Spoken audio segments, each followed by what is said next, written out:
বিএনপির মহাসচিব মির্জা ফখরুল ইসলাম আলমগীর বলেছেন, বিএনপি ইসলামী শরীয়তের আইনে বিশ্বাস করে না, আমাদের সংগঠনে শরীয়তের আইনের কথা নাই। তার উত্তরে শায়েখ আহমদুল্লাহ বলেছেন, কোন মুসলমান যদি শরীয়তের আইন বাস্তবায়ন না চায় তাহলে সে কাফের হয়ে যাবে, সে মুসলমান নয়। তারেক রহমান বলেছেন, বাংলাদেশে কোনো চরমপন্থা বা মৌলবাদী দেশ হিসাবে পরিণত হতে না পারে সেই প্রত্যাশা করে বিএনপি। বিএনপির স্থায়ী কমিটির সদস্য ইকবাল হাসান মাহমুদ টুকু বলেছেন, বিএনপি একটি উদার গণতান্ত্রিক দল এবং আমরা রাজনৈতিক ইসলামে বিশ্বাস করি না। তাদের জবাবে আল্লামা মামুনুল হক বলেছেন, ইসলামপন্থীদের আনুকূল্য নিয়ে বিএনপিকে চলতে হবে, না হলে বিএনপি টিকতে পারবে না। মাওলানা মামুনুল হক বর্তমানে বাংলাদেশ খেলাফত মজলিসের আমির এবং হেফাজতে ইসলামের কেন্দ্রীয় যুগ্ম মহাসচিব। তিনি একই সঙ্গে একজন ইসলামী বক্তা। ইসলামপন্থীদের আনুকূল্য নিয়ে বিএনপিকে চলতে হবে, এখানে মামুনুল হকের এই কথায় আসলে দুইটি দিক রয়েছে।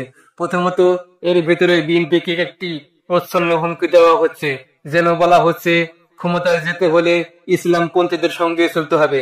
দ্বিতীয়ত, এতে বোঝানো হচ্ছে বিএনপি আর ইসলামপন্থীরা আলাদা। কিন্তু বাস্তবে কি তাই? বিএনপি কি ইসলামী মূল্যবোধকে রিপ্রেজেন্ট করে না? অবশ্যই করে। শুধু ইসলাম নয়, বরং বাংলাদেশের সব ধর্ম ও সব গোষ্ঠীর অধিকারকে তারা ধারণ করে।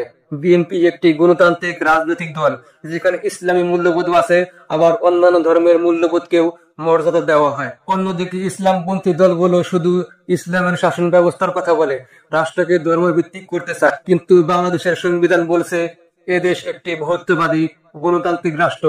এখানে মুসলিম, হিন্দু, খ্রিস্টান, বৌদ্ধ, এমনকি ক্ষুদ্র নৃগোষ্ঠীরও সমমর্যাদায় বাঁচার অধিকার রাখে। এখানে যেহেতু বিএনপির নামের সঙ্গে ইসলাম শব্দটি যুক্ত নেই, তাই ইসলামপন্থীরা প্রায় বিএনপিকে কটাক্ষ করে বলে যে তারা ইসলামপন্থী নয়। অথচ বিএনপি শুরু থেকেই ইসলামী দলগুলোর সঙ্গে জোট করেছে।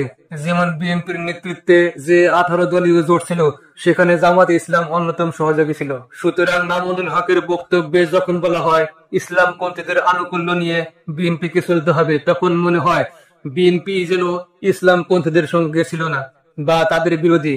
বাস্তবে বিষয়টি ভিন্ন।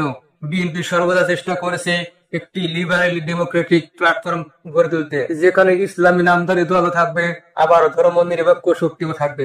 তারেক রহমানও পরিষ্কারভাবে বলছেন, উগ্রপন্থা বা চরমপন্থার উত্থান ঠেকাতে হবে। অন্যদিকে মাহমুদুল হক বলেছেন, ইসলামপন্থী ছাড়া বিএনপি চলতে পারবে না।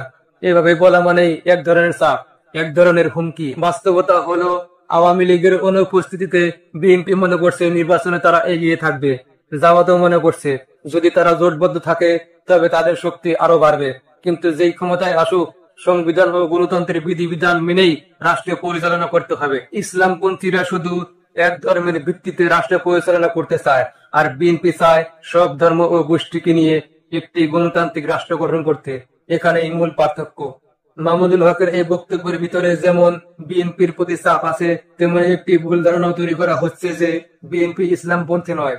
কিন্তু বাস্তবে বিএনপি গণতান্ত্রিক রাষ্ট্র কাঠামোর ভিতরেই ইসলামী মূল্যবোধ ধারণ করে এগোতে চায়।